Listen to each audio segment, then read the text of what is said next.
Nosso meio, é uma alegria tê-los conosco. Agradecemos desde já o atendimento do convite, a palavra que nos vai trazer. Vamos fazer uma oração para Deus abençoá-lo. O pastor João Roberto, ele está visitando a nossa igreja com a intenção de conhecer a igreja e a nosso convite para nós o conhecermos. Ele pode ser, se assim Deus confirmar, um dos nossos candidatos na eleição de pastor, que deve ocorrer durante este ano o mais cedo possível. E nós estamos empenhados em orar, em encontrar a vontade de Deus. Ele também está orando, não só pelos interesses dele, pela direção de Deus na vida dele e da sua família, mas também pela nossa igreja. Nós queremos, irmãos, acertar. O rebanho é de Jesus Cristo. Nós somos servos do Senhor Jesus. Eu estou aqui interinamente, temporariamente, nós estamos orando a Deus para Deus colocar diante de nós aquele que Ele já escolheu para ser o pastor dessa igreja, quem sabe nos próximos anos, e que seja por muito tempo, não é? Vamos orar. Amado Pai, nós queremos agradecer porque temos o privilégio de te servir, nós pastores à frente do rebanho, no nome do Senhor Jesus, como que com o seu cajado em nossas mãos. Agradecemos pelos presbíteros, pelos diáconos, demais líderes da igreja, equipe de louvor, porque todos juntos, ó Deus, pastoreamos este rebanho amado, querido. Abençoa o teu servo, o pastor João, na ministração da tua palavra nesta noite, e que nós, ó Deus, também tenhamos a tua direção quanto ao futuro desta igreja, nesse processo de sucessão pastoral. Nós realmente, ó Deus, estamos com os nossos olhos voltados para Ti, esperando os Teus sinais diretivos para fazermos exatamente aquilo que Tu queres. Que coloques no coração de cada membro da igreja a Tua vontade. Em nome de Jesus nós oramos. Amém. Com a palavra, pastor. Se tinham lhe dado, esse não, daqui não, você não te entregaram, né? Tá bom. Eu também costumo usar esse.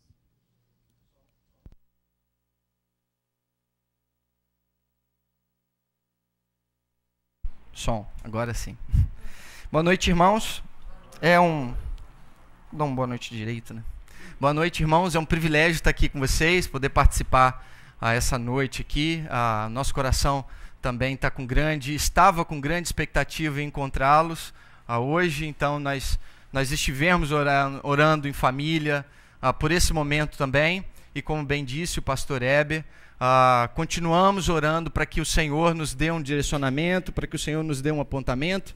Então, imagino que a gente tenha ainda uns minutos depois para conversar um pouco mais após o culto, então, e por vocês poderem me conhecer um pouco melhor.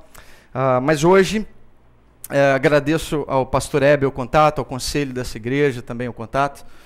Mas hoje eu queria conversar com vocês e eu queria começar esse sermão de hoje lembrando de uma obra clássica. Quem já leu esse livro aí? Dr. Jekyll and Mr. Hyde. Quem já leu essa obra aqui? Alguém já leu? Aqui no Brasil é o Médico Monstro. Então, eu queria relembrar com vocês um pouco dessa obra. Quem escreveu esse livro marcou a história, foi um escocês que escreveu esse livro, o nome dele é Lewis Robert Stephenson. Ele escreveu esse livro em 1886 e foi uma obra na época de grande repercussão, porque ele vai inaugurar, ele vai ser um dos livros ele vai inaugurar uma secção nova na parte de escritos. Ele vai misturar um pouco de drama, de suspense. É um livro curtíssimo, super recomendo você ler esse livro, assistir os filmes, né, porque esse livro ele também ganhou várias versões no cinema. E brevemente eu queria lembrar com aqueles que já leram e aqueles que não conhecem, um pouco da história desse livro. Então, Lewis Robertson, ele escreve o livro e ele conta a história de um personagem principal que era o médico. E o médico chamava Dr. Jekyll. O médico tinha um grande amigo chamado Utterson, Dr. Utterson também, porque Utterson era advogado. Acompanhe comigo essa história que você vai ficar no mínimo curioso para ler ela depois em casa. Então, Dr. Utterson, que era o advogado do Jekyll, Dr. Jekyll, o médico, eles eram amigos, e de repente chega até o advogado, eu vou usar advogado, médico, para ficar mais fácil para a gente não usar as nomenclaturas, e depois vai até o advogado, o médico vai até o advogado e leva um testamento pro advogado dele, um amigo, e no testamento ele deixa tudo que ele tem, ele era um homem renomado, ele era um médico conhecido, ele deixa tudo que ele tinha, finanças, propriedades, para um homem que até então o advogado próximo, amigo do médico, não conhecia, que era o Mr. Hind. Então no testamento ele fala assim, olha, se eu sumir ou morrer, tudo que eu tenho você entrega para Mr. Hind. Utterson, que era amigo do médico, ficou muito curioso com esse testamento, porque, veja bem, como que ele não saberia quem era o Mr. Hind, né? Quem era Hind? Utterson não conhecia Hind. E Louis Robert Stephenson, ele escreve esse drama dentro dessa perspectiva. Quem é Hind? Por que Dr. Jekyll deixa toda a herança dele para Hind? E então, o advogado começa a investigar um pouco da história desse Mr. Hind, e ele descobre que Mr. Hind era um homem perverso, e o autor, pelo menos, narra dois momentos assim curiosos, né, em que Mr. Hind, andando pela rua, ele passa por cima de uma criança. Ele passa por cima de uma criança, e em outro momento, Mr. Hind, ele está envolvido no esquartejamento de um idoso. Ele era um homem muito curioso, a fisionomia dele no livro não é bem descrita, e a mágica do texto está ali. As entrelinhas do texto está ali. Então o autor deixa nas entrelinhas de quem era esse Hind. O livro, quando você começa a degustá-lo, começa a apreciar, a literatura chega ao final, quando uma das empregadas do Dr. Jekyll chama o Utterson porque ela ouve uns barulhos no porão da casa, né, como se fosse o porão da casa, e ela chama o Utterson, e quando o Utterson chega, ele descobre que o que você já está imaginando, mas faz essa ideia disso na época, né?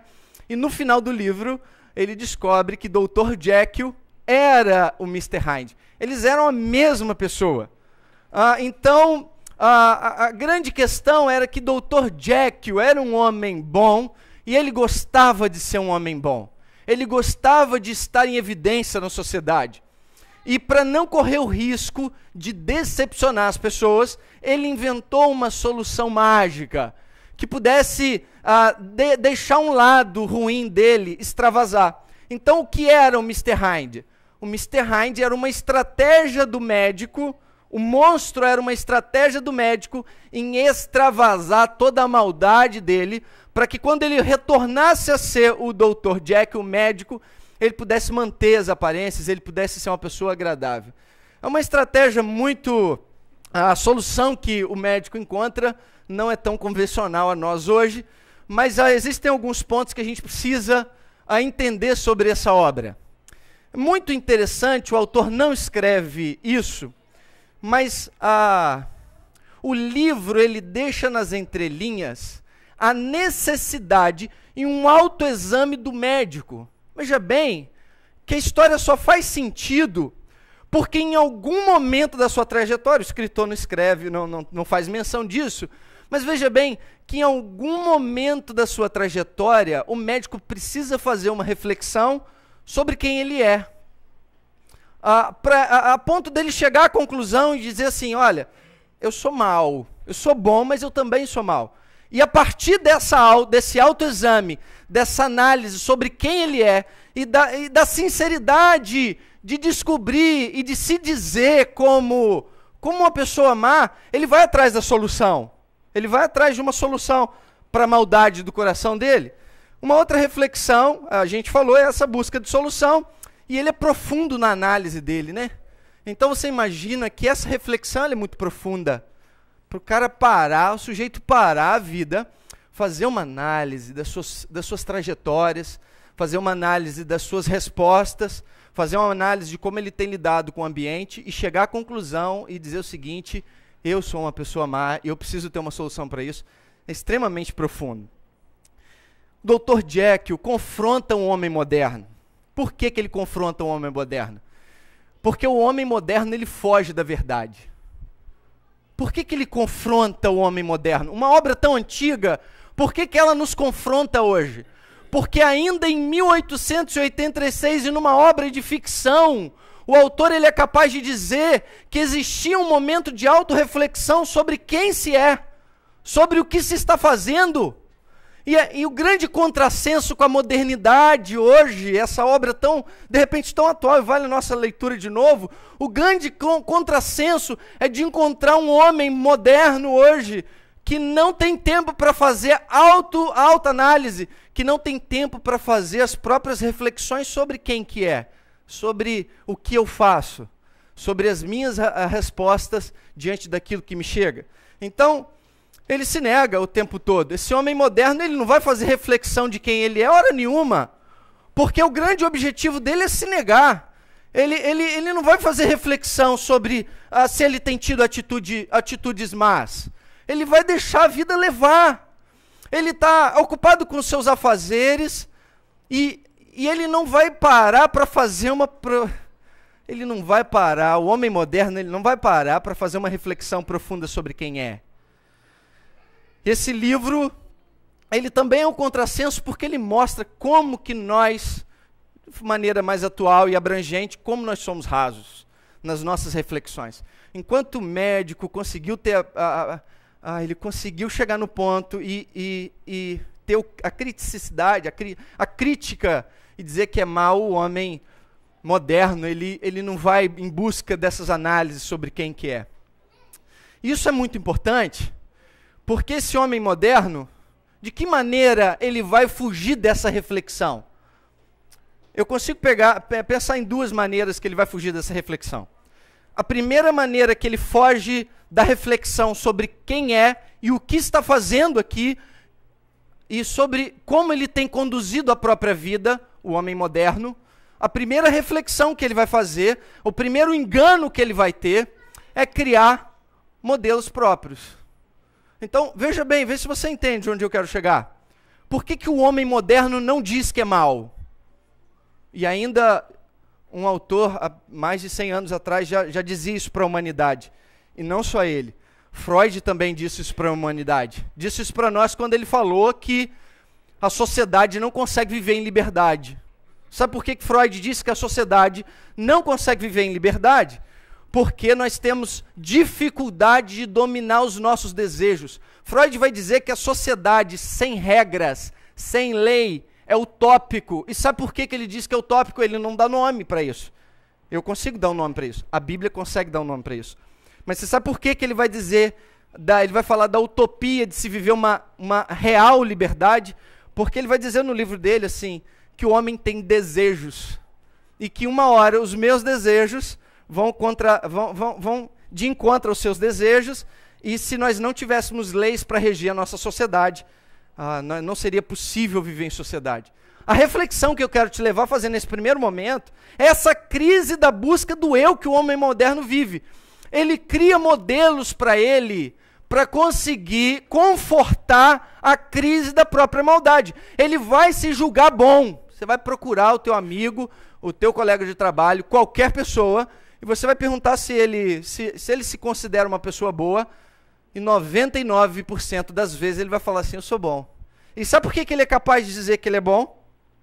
Ele é capaz de dizer que é bom porque ele criou os próprios modelos na consciência e usa esse modelo para refletir sobre ele.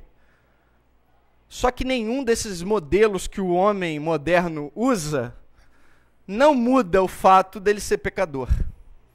Ele pode levantar os próprios modelos quantas vezes ele quiser para conseguir esconder o eu interior dele, para conseguir esconder o monstro dele. Ele não vai encarar o monstro dele hora nenhuma, porque os modelos que ele usa como padrão de bondade, nunca esses modelos vão dizer para ele que ele é pecador. Ainda que ele se engane a respeito de si mesmo, não muda o fato dele ser um homem pecador. O homem moderno é raso, ele não tem reflexão sobre o eu, ele falsamente entende que ele é bom, porque ele ainda não conheceu Jesus Cristo de Nazaré. E ele foge desse conhecimento. Não muda o fato dele ser pecador e de ter a necessidade da redenção. Ainda que ele se esconda atrás dos próprios modelos, ainda que ele crie os seus próprios modelos de bondade e se coloque ali dentro para viver uma vida confortável, ele nunca vai conseguir, dentro dos seus modelos, se eximir do fato de ser pecador. Ele continua pecador, a maldade ainda continua no coração dele, os desejos escusos ainda continuam no coração e na consciência desse homem, ainda que ele se julgue bom, em determinados momentos em que ele puder tirar um pouquinho a mais do caixa, sem ninguém perceber, ele vai achar que isso não é maldade. Afinal, o país todo está vivendo uma grande crise de corrupção, então ele vai tirar o dele, e aquilo para ele não é problema.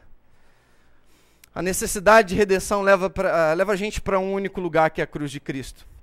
O homem moderno cria os seus modelos de bondade, mas isso não exime dele o fato dele ser pecador, dele ter necessidade de redenção, e dele encontrar o único modelo perfeito na cruz de Cristo.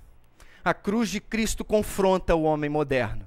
A cruz de Cristo traz um personagem, com todas as aspas ao personagem, por favor. Mas a cruz de Cristo traz Jesus. E Jesus é o modelo perfeito. Ainda que ele se julgue bom, quando ele encontra a cruz de Cristo, quando ele encontra Jesus de Nazaré, nós nos rendemos a quem de fato nós somos. A única pessoa que pode revelar quem você é de fato é Jesus. Você nunca vai conseguir se conhecer sem que Jesus mostre quem você é. E sabe por que isso? Porque ele é o nosso padrão. Então, quando eu olho para ele como padrão e volto a olhar para mim de novo, eu consigo me conhecer. O conhecimento de Jesus, que viveu nessa terra como homem, como Deus, morreu, sofreu as dores, disse à morte no terceiro dia que ela não tinha espaço com ele, e venceu a morte ao terceiro dia pelo Espírito de Deus, foi assunto aos céus e trouxe para nós o Espírito Santo. Então ele inaugura uma nova perspectiva dentro do homem. Veja bem que a primeira parte dessa conversa, eu falei sobre aquele homem que não se reconhece como mau, como pecador. Agora eu vou entrar numa nova fase dessa conversa. Essa nova fase é sobre eu e você que já conhecemos a Jesus. Quando nós conhecemos a Jesus, uma nova perspectiva nos é trazida dentro desse confronto do monstro e o médico. Dentro dessa trajetória entre querer fazer coisas boas e querer fazer coisas más. E a cruz de Cristo, como eu disse, revela Jesus como modelo, e ele revela quem nós somos. E ele traz e inaugura uma nova perspectiva do monstro e o médico. Quando nós somos selados com o Espírito Santo de Deus, e nós tomamos consciência de quem nós somos, agora nós já não vivemos em paz. Nós vivemos em paz com Deus, que nos redime por meio de Jesus. Mas agora existe uma nova guerra. Uma nova perspectiva do Jekyll and the Hyde, uma nova perspectiva do médico e o monstro, porque agora os dois são revelados em mim, através da figura de Cristo Jesus. Cristo Jesus revela para mim que agora habita em mim o Espírito de Deus, que quer agradar a Deus, e o mesmo Jesus revela em mim a necessidade de perdão, porque eu sou um pecador por natureza. Jesus vai dizer para mim no Evangelho, para mim e para você, que todos nós somos pecadores. Em uma nova perspectiva do espírito e a carne, o médico e o monstro voltam agora para nós. Os dois habitando dentro de mim, dentro de você. E eu quero trazer umas perspectivas sobre como vencer o monstro. Porque uma nova guerra é travada dentro de mim e dentro de você. A perspectiva do Espírito de Deus que quer agradar a Deus, e a perspectiva da sua carne caída que gosta de pecar, e a perspectiva da tua carne caída que gosta de desagradar a Deus. Duas naturezas completamente opostas. Dentro de você habita o desejo de servir o Senhor, de ser agradável aos olhos deles, mas dentro de você existe uma força muito forte que é a sua carne, que quer desagradar a Deus. Eu consegui pensar em 3 personagens dentro desse novo cenário, dentro dessa nova configuração. E agora a gente vai abrir a Escritura Sagrada. O primeiro personagem é a negligência. Então veja bem, como que você vai lidar com a nova guerra do médico e o monstro dentro de você? Como que você vai lidar com essa nova perspectiva que a cruz de Cristo traz para mim e para você? A primeira maneira é negligenciar. Existe nesse novo retrato, e eu queria mesmo que você pensasse como um retrato, nesse novo retrato existe um personagem que negligencia essa guerra e essa batalha espiritual que acontece dentro de você. Você aceita Jesus, mas ainda que eu tenha aceitado Jesus e o Espírito Santo de Deus habita em mim, eu levo a vida do meu jeito. Eu venho ao culto domingo, faço a minha obrigação, dou o dízimo, venho ao culto, dou o dízimo, bato ponto, mas a segunda-feira não é domingo, e a segunda-feira eu volto para o meu trabalho, e a segunda-feira eu volto para a faculdade, e a vida volta a seguir do jeito que ela é, e de repente a rede social disfarça um pouco daquilo que você de fato é, esconde, omite. A perspectiva desse novo personagem dentro da guerra entre o médico e o monstro são aqueles que negligenciam essa guerra. E negligenciar essa guerra já é perdê-la. Negligenciar que uma vez chamado por Jesus, o modelo perfeito, uma vez Jesus me revelando que em mim eu sou pecador, existe uma força pecadora, uma vez que Jesus me mostra que nele há redenção e por meio do sacrifício dele eu recebi o Espírito, e eu finjo que não acontece nada dentro de mim, você já está errando. Romanos vai começar, o apóstolo Paulo vai começar em Romanos contar uma belíssima história para uma igreja que ele não plantou, ele não era o plantador daquela igreja. Ele precisou resolver uns problemas doutrinários lá. E se você quer aprender de doutrina mesmo, leia, altamente recomendado para você ler Romanos. E no capítulo 6, do verso 22, ele começa esse devaneio, eu vou chamar com todas as aspas também de devaneio, mas perceba o espírito de Paulo quando escreve isso. Mas agora, vocês foram libertados do pecado e se tornam escravos de Deus. O fruto que colhem leva à santidade, e o seu fim é a vida eterna. Agora que Jesus revela para mim que existe uma ordem dentro de mim, em que a lei, em que a carne milita contra o espírito, se eu vivo a minha vida dentro da igreja, vindo todos os domingos, batendo ponto em todas as programações, mas negligenciando essa grande verdade, eu não entendi a mensagem do evangelho. Então é como se a gente pudesse trazer aquela placa assim, né? Volte para o início. Você não entendeu nada, volta lá no início. Se você vive uma vida negligenciando essa guerra espiritual, achando que não tem nada a ver, porque agora, nesse novo discurso moderno, é bonito falar que não tem nada a ver. É bonito, é intelectual falar que não tem nada a ver. Principalmente quando se trata de pecado e de Bíblia. Está na moda falar que não tem nada a ver. Mas se você fizer uma análise sincera sobre os seus comportamentos, se você fizer uma análise sincera sobre as suas atitudes, sobre como você tem lidado, a melhor mensagem que pode aparecer para nós agora é: volte no início. Você não entendeu nada da trajetória. Volta e aprende mais sobre Jesus. E aprende mais sobre a sua natureza caída. Não negligencie que a tua carne deseja servir ao pecado. Não negligencie que a tua carne deseja, desde os primórdios da história bíblica, que a tua carne deseja arduamente desagradar a Deus. Se você não tem essa perspectiva, se você é daqueles que deixa a vida me levar, se você acha que ser cristão, basta você vir os cultos, bater o seu ponto e ir embora, e se você não entende que dentro de você existem duas forças opostas, isso não tem nada a ver, isso não me toca, eu vou dizer sinceramente para você, volte ao início. Pergunte quem é Jesus, o que ele fez e do que ele te salvou. Porque você não entendeu nada. Mas existe um outro grupo muito interessante dentro dessa nova perspectiva do Jekyll and Hyde, do médico e o monstro dentro de você. O segundo grupo é um grupo que gosta, ele tem a percepção, veja bem, ele entende que dentro dele tem uma natureza que deseja o pecado. Ele entende que dentro dele tem uma natureza que deseja o Espírito Santo de Deus, que deseja agradar a Deus. Só que o jeito que ele tem para resolver essa guerra é usando regras, leis. Mas pastor, como assim usando regras e leis? Vou dar um exemplo simples para fazer luz ao que está acontecendo aqui. Alguma virada de ano você já fez uma promessa? Porque virada de ano ela tem essa incrível perspectiva de mudar vidas, assim, né? Acho que ninguém pode se eximir dessa pergunta, fugir dessa pergunta.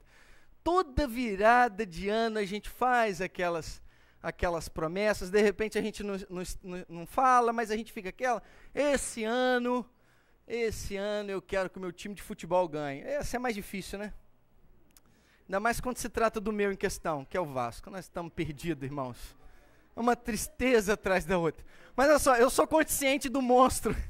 Eu sou consciente do monstro. É uma tristeza aquele time, irmãos. Quando foi 1-0 ontem, eu já desisti. Falei, é mais uma goleada. Mas aqui, você já fez essas promessas assim, que você falou assim, bom, agora parou, agora acabou. Agora eu decidi a mudar isso. Isso na minha vida não vai ser assim mais. Agora eu quero trazer essa mesma questão para os seus pecados. Você já lidou em algum momento da sua trajetória cristã e você pecou, e você ficou triste pelo seu pecado, e aquilo tirou a tua paz, e aí você falou assim, agora eu decido não mais. E bate o pé igual criança. E aí a primeira semana vai tudo bem, a segunda também.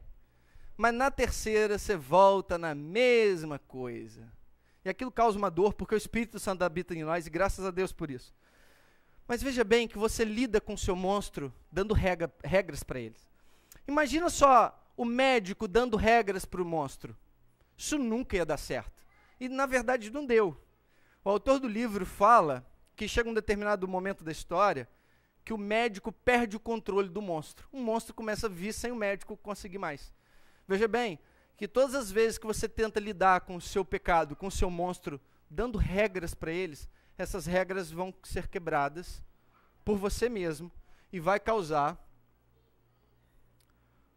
tecnologias. E vai causar frustração e cansaço. Olha o que o apóstolo Paulo escreve dentro dessa mesma perspectiva no capítulo 7. Veja bem.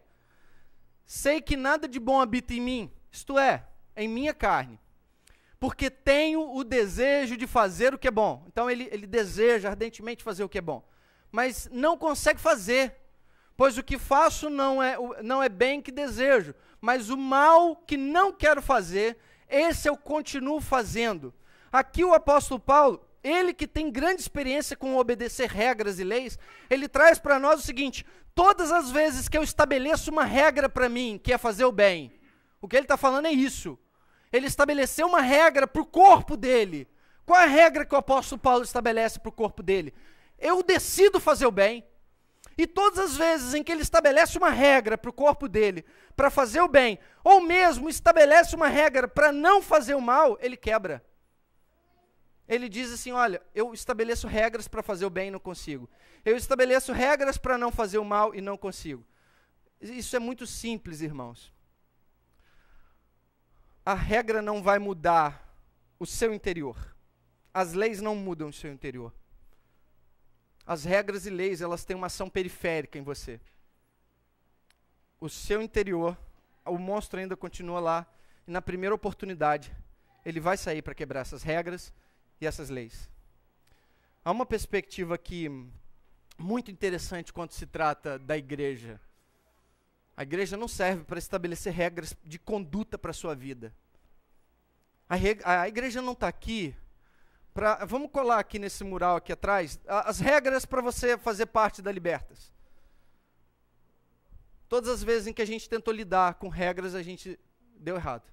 O apóstolo Paulo é o maior testemunho disso. E o que está acontecendo aqui em Romanos, ele está se debruçando sobre o tema e está rasgando o coração aos romanos.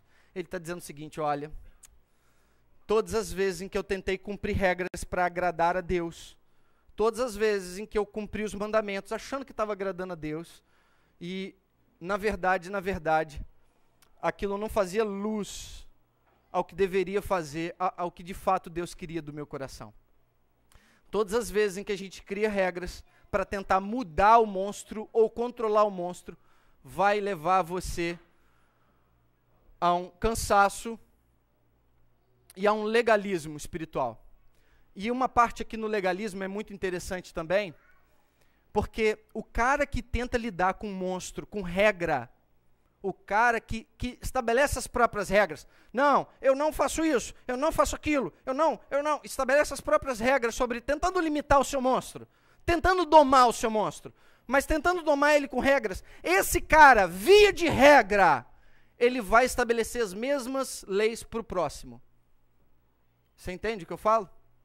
Via de regra, esse cara que tenta estabelecer leis para dominar o seu monstro, ele estabelece essas mesmas leis para dominar o monstro do outro. E como que ele lida com o próximo? Ele lida com o próximo apontando o monstro do outro, dizendo, olha, o seu monstro, o seu monstro, o seu monstro. O segundo caminho para vencer o monstro também não vai funcionar muito bem. Nem o primeiro funcionou. O legalismo não funciona, as leis também não funcionam. Então, de repente, você pode estar se perguntando aí, pastor, como que eu vou conseguir vencer esse monstro? Qual a perspectiva que a Bíblia traz para nós, para eu conseguir dominar o meu mal? E existe um caminho para dominar esse mal. Esse caminho eu quero ler com você no capítulo 7, no verso...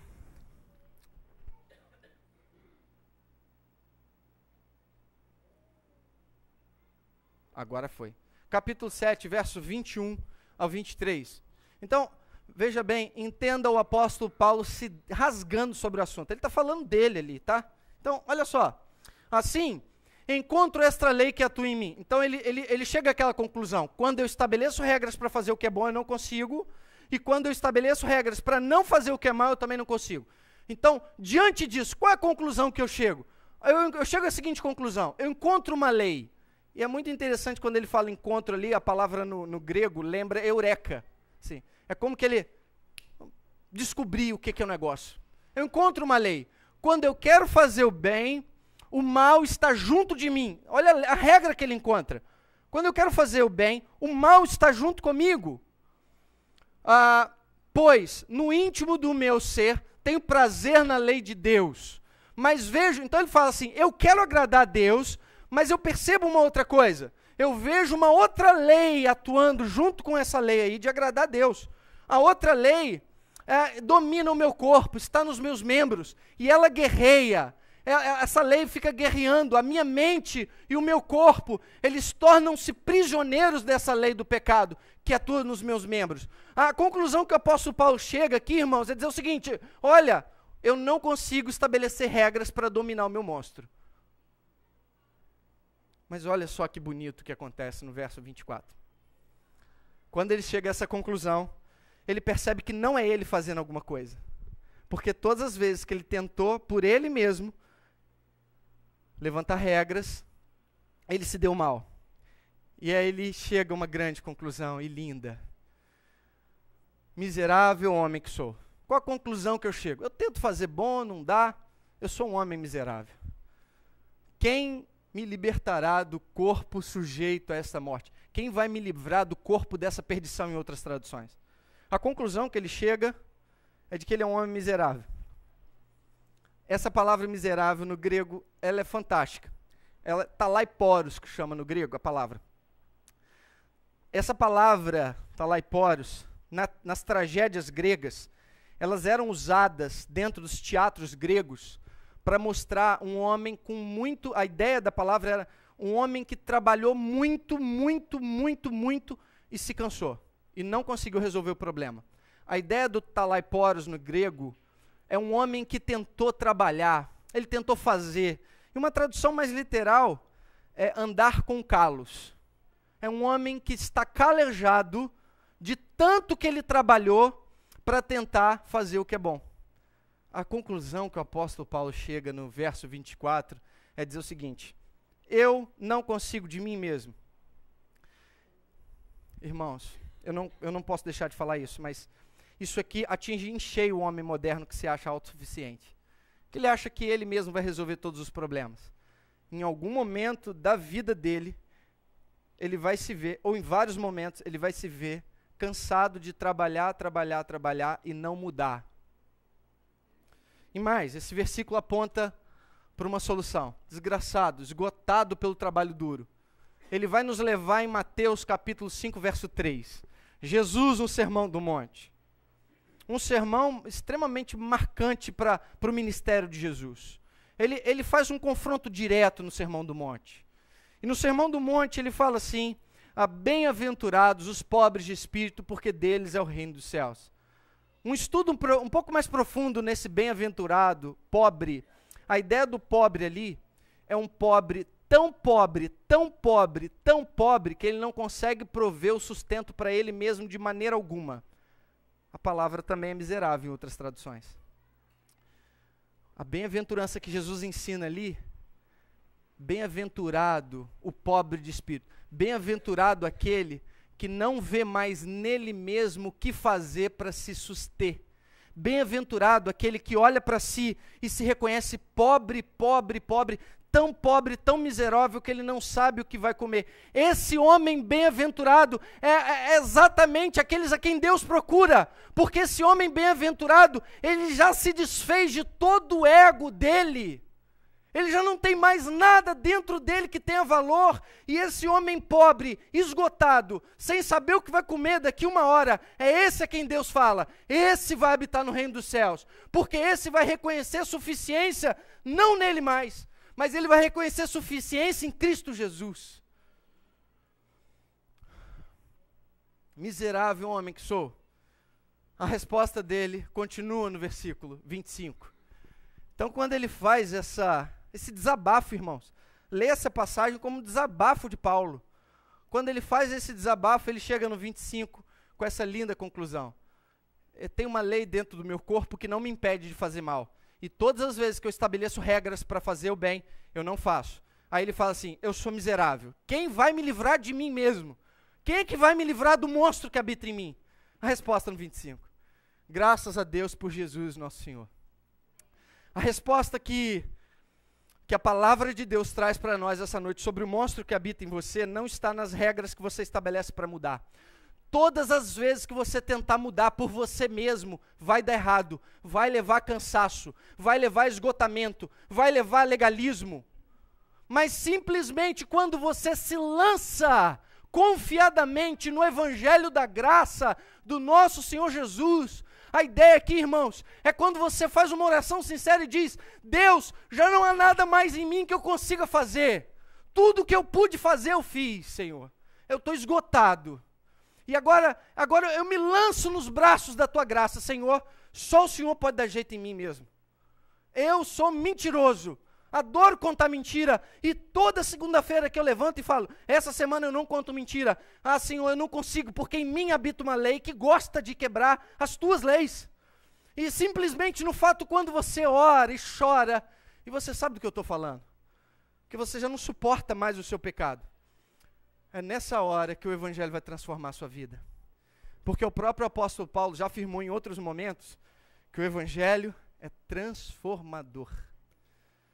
A única coisa que pode mudar você, a única coisa que pode controlar o monstro que você é, e você sabe que você é. Sabe essas coisas que só você sabe? Sabe essas coisas que você... Irmãos, quando eu faço análises profundas a respeito de quem eu sou, eu me vejo uma pessoa que eu nunca figuraria ser. Você está me vendo aqui hoje pregar, você está fazendo suas conclusões sobre mim. Isso é normal, a gente sempre faz. Eu também estou fazendo as minhas sobre vocês. Mas olha só, eu estou mostrando aqui o meu melhor lado, irmãos. E de vez em quando eu paro, estou mostrando, é exatamente isso. E de vez em quando eu paro, sento no meu sofá. O Davi não está em casa, com certeza, nessa hora. Reflexão, né? E aí eu sento no meu sofá e eu começo a pensar que eu já ajudei as pessoas pensando em troca. Você acredita nisso? Você acredita que eu já fiz isso? Eu já ajudei alguém. E sabe o que é o mais doido desse negócio? é que eu ajudei uma outra pessoa, eu sabia que eu estava ajudando porque eu queria alguma coisa em troca, mas sabe o que eu dizia para mim mesmo? Não é. Mas era. A única coisa que pode mudar, você sabe isso? Isso que você tem. Isso que você tem. A única coisa que pode mudar isso aí que você tem, e que ninguém vê, sabe? Porque está aqui dentro, olha. Eu fiz uma coisa boa, ajudei um amigo, mas está todo mundo achando assim, poxa, o pastor é legal, né? O pastor ajudou esse cara. Mas dentro da minha cabeça está assim, ele vai ter que me devolver isso uma hora ou outra. Sabe isso que só passa aqui dentro. Ninguém sabe, só eu. Esse monstro que a gente gosta de maquiar. Esconde ele. A única coisa que pode mudar esse monstro e controlar esse monstro é o evangelho da graça do nosso Senhor Jesus. É quando eu falo assim, Senhor, eu sou interesseiro mesmo, Senhor. Eu ajudei aquele senhor ali, eu ajudei aquele próximo, mas eu estava pensando na volta. Senhor, eu tento não roubar, mas eu roubo e me engano a mim mesmo dizendo que é só uma ajuda. Daqui a pouco eu devolvo para o caixa. Tiro 50, porque eu estou precisando muito, mas daqui a pouco eu devolvo para o caixa. E aí você finge que esquece. Sabe o que eu estou falando? Você sabe? Sabe o que eu estou falando? Você finge que esquece. Você lembra, mas você finge que esquece. Esse aí, isso aí é a lei do pecado. E ela só vai mudar, não quando você estabelecer regras para você mesmo, mas o dia que você entender que é só o evangelho da graça que pode mudar você. Irmãos, eu ainda poderia pregar um pouco mais. Sabe por quê? Porque o evangelho da graça, ele opera em nós por meio do Espírito Santo.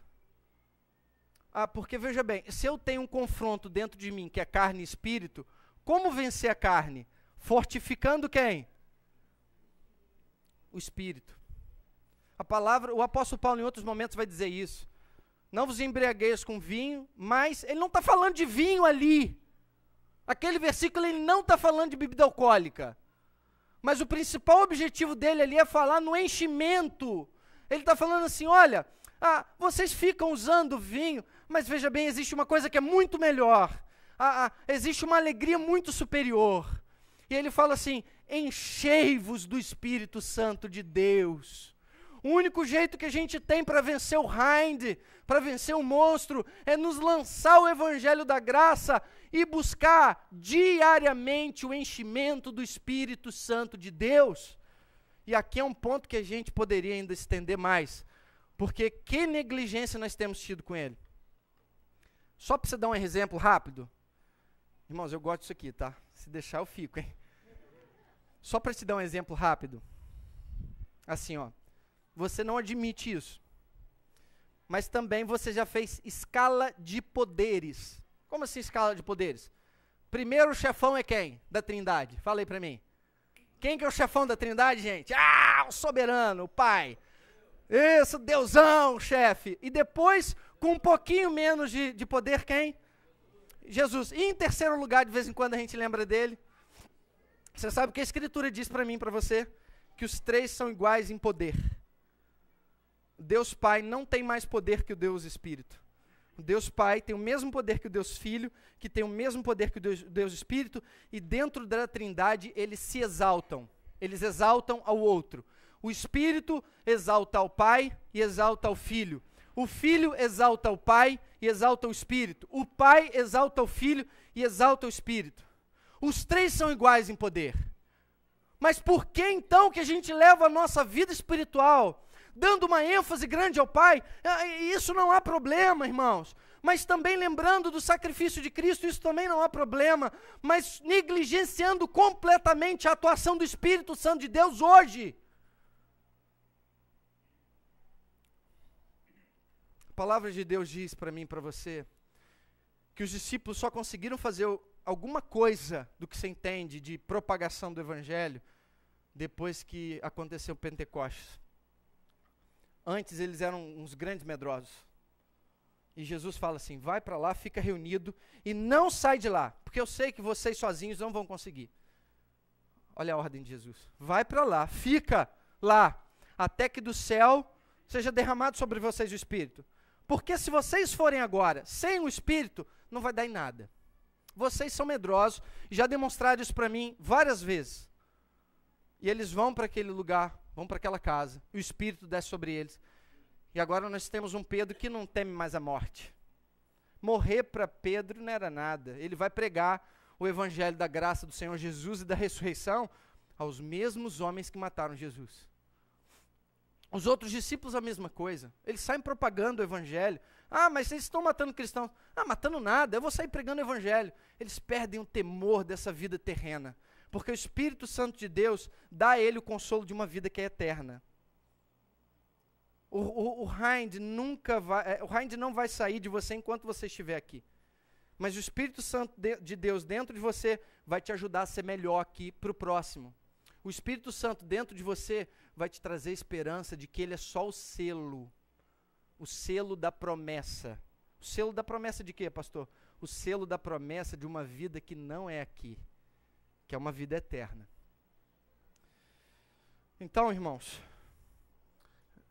só para mostrar para você que o Paulo reflete sobre o Espírito, lá no capítulo 8, 6, 7, 8.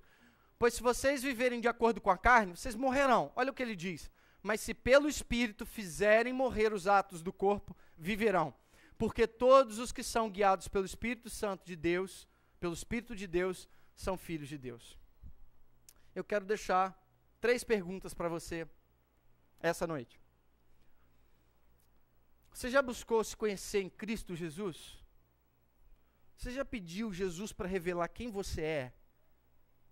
Você já fez essa oração, Senhor? Você já fez aquela oração do salmista assim, Senhor, esquadrinha o meu coração. Vai, Senhor, faz uma varredura. Senhor, às vezes eu não tenho a capacidade de ver que eu tenho sido um filho tão mau, Senhor. Às vezes o pecado que há em mim me leva a pecar e mais ainda, cega as minhas vistas para aquilo que de fato eu sou. Você já se procurou se conhecer em Cristo Jesus? Você já pediu a Ele para revelar quem é você? Segunda reflexão, de que maneira você tem vivido com o seu monstro? Como é que você tem lidado com ele? Com negligência, com regras, com legalismo? E esse legalismo que afetou você está afetando o outro agora, porque você está sendo um grande legalista e você é um fiscal. Como tem sido a sua busca pelo Espírito Santo de Deus? Porque para ganhar o Hind, você precisa ser cheio do Espírito Santo de Deus. Você tem achado ainda que ele é um terceiro poder da Trindade?